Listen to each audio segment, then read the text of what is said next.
네, 청취자 여러분 안녕하십니까? 2020년 3월 5일 목요일 고칼의 10분 브리핑 시작합니다. 오늘은 제주일보부터 살펴봅니다. 톱기사로 코로나19로 어려움을 겪고 있는 자영업자 실태 소개하고 있습니다. 제주신용보증재단이 집계한 지난달 구상채권 발생 건수가 지난해 같은 기간에 비해 146.9% 늘었다고 하는데요.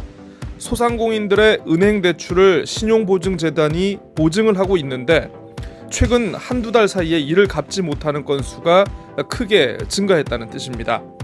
더구나 해당 소상공인들의 경우에는 신용불량자로 전락하면서 각종 경영안정자금 지원 대상도 제외된다고 하니 경영난에서 좀처럼 벗어나기 힘든 상황이라고 하는군요.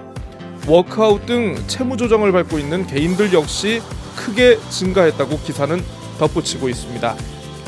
어제 브리핑에서 소개해드리지 못했는데요. 제주에서는 네 번째 코로나19 확진자가 나왔습니다. 어제 새벽 1시 반에 확진 판정을 받았는데 지난달 18일부터 사흘 동안 대구를 다녀온 40대 남성이라고 하는군요. 제주도가 곧바로 네 번째 확진자의 동선을 공개했습니다. 주로 도내 최대 번화가로 꼽히는 제주시 연동 일대를 다녔는데요. 앞에 기사는 실명이 다 공개가 됐는데 왜 이 기사는 좀 영문 이니셜로 이렇게 처리가 됐는지 모르겠습니다. 제스코마트 신제주점과 뉴월드마트 신제주점 그리고 제주은행 신제주점 ATM, 서브웨이 연동점 등을 방문한 것으로 나타났습니다. 두 곳의 마트는 방역을 위해 임시로 폐쇄됐다고 하는데요. 가뜩이나 유동인구가 많은 곳이다 보니 인근 주민과 상인들이 불안감에 떨고 있다는 모습 전하고 있습니다. 코로나19 확산 방지와 위기 극복을 위해 도내 어린이집과 장애인 시설 등의 마스크 기부 행렬이 이어지고 있다는 훈훈한 소식입니다. 임대료를 감면하는 착한 임대인 운동에 제주 테크노파크가 동참했다는 소식도 함께 소개하고 있습니다. 한라일보입니다. 대구와 경북 지역을 다녀온 도민 등을 대상으로 비록 증상이 없더라도 발열검사라든가 자가격리를 권고하는 등 제주도가 대응을 강화한다는 소식입니다. 제주에서 확인된 확진자 4명 모두 대구를 다녀왔기 때문인 것 같은데요. 현재 제주와 대구를 잇는 하늘길은 티웨이에서 하루 2편 운항하고 있다고 하네요. 언론 3사가 선정한 총선 어젠다 공동기획 보도입니다. 8번째로 안전과 교통 분야 제시했는데요. 국제안전도시라는 타이틀이 무색한 높은 범죄 발생률 그리고 각종 안전사고 예방에 대한 후보별 숙제를 던지고 있습니다. 어제 새벽에 제주시 우도해상에서 조업 중이던 갈치잡이 어선 29톤 해양호에서 화재가 발생했습니다. 승선원 8명 가운데 선장등 2명은 다행히 구조가 됐지만 나머지 6명은 지금 실종 상태라고 하는 안타까운 소식인데요. 50대 한국인 선원 1명과 베트남 국적 선원 5명이라고 하는군요. 이분들 잠을 자다가 변을 당한 것으로 지금 추정이 되고 있다라고 하는데 열기에 취약한 FRP라는 재질로 된 이 배다 보니까 피해가 더욱 커진 게 아니겠냐라고 이렇게 소개하고 있습니다. 한 베트남 선원의 기구한 운명이라는 기사 좀 더 살펴보겠습니다. 실종 베트남 선원 5명 가운데 1명이 지난해 2월에는 다른 어선 승선원으로 근무를 했었는데 당시에도 그 전복 사고를 당해서 구조가 된 적이 있다라고 하는군요. 그런데 불과 1년 만에 이번에는 어선 화재로 실종되는 안타까운 일을 겪은 셈입니다. 가뜩이나 코로나19 여파로 우리나라와 베트남을 오가는 항공편이 전면 중단된 상황에서 실종자 가족들의 이 제주 방문도 참 어렵게 됐다라고 소개하고 있습니다.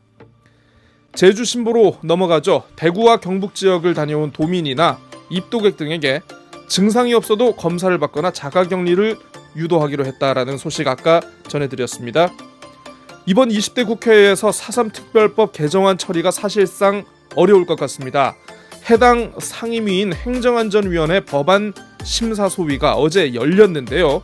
4.3 특별법 개정안은 아예 심사 안건에서 제외가 됐다라고 합니다. 미래통합당 이채익 소위원장이 4월 임시국회에서 다시 노력하겠다라고 전했다고 하는데 말로는 뭘 못하겠습니까? 제주 국제자유도시 종합계획이라는 것이 있습니다. 가장 흔하게 붙는 수식어가 바로 제주 지역 최상위 법정 계획 이건데요. 제주도가 제3차 제주 국제자유도시 종합계획 수립 용역 공고를 통해서 본격적인 추진에 나선다고 합니다.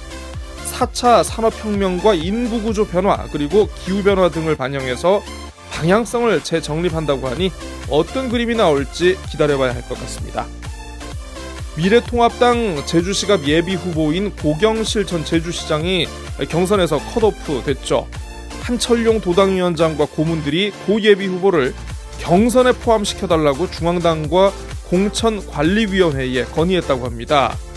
공관위가 어떤 결정을 내릴지 주목된다라고 하는데 김용호 공관위원장 스타일이면 글쎄요, 좀 힘들지 않을까요? 마지막으로 재미일보입니다. 코로나19 방역 체계의 허점을 문제 삼는 톱기사입니다.